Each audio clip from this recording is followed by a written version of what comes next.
Hi, I'm Daisy Reeves and I'm a third year textile designer specialising in knitwear at Bath University.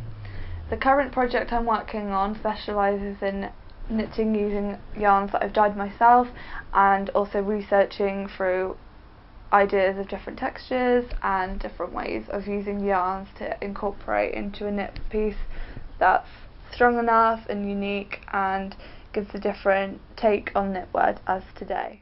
To start the process of dyeing yarn, the yarn needs to be wound into a hank, if not already.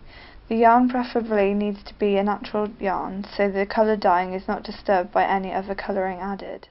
When winding yarn into a hank, to keep the yarn together, some other yarn is threaded in and out of the hank to secure the yarn enough together to reduce tangling, but enough so the yarn is dyed evenly by it being secured loosely. Once the hank is made, the yarn will then be placed into water and soaked.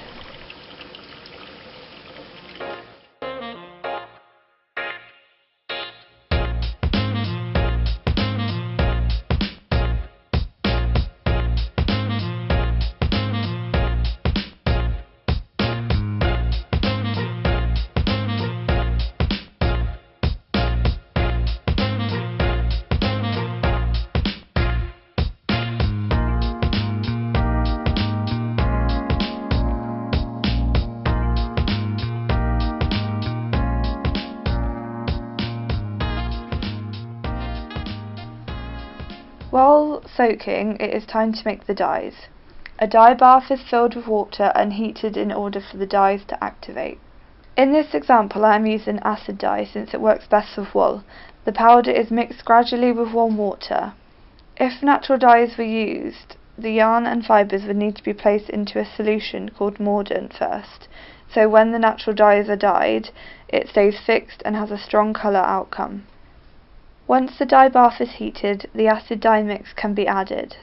The yarn will be taken out of the bowl of water and gently wring any excess from the hanks. This is then added to the dye bath.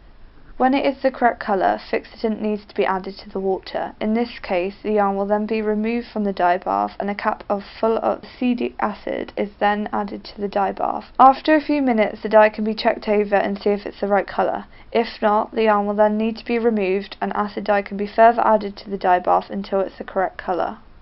After 2 minutes, the yarn is then ready to be removed. The yarn is rinsed until the water runs clear, and this can be done with cold water.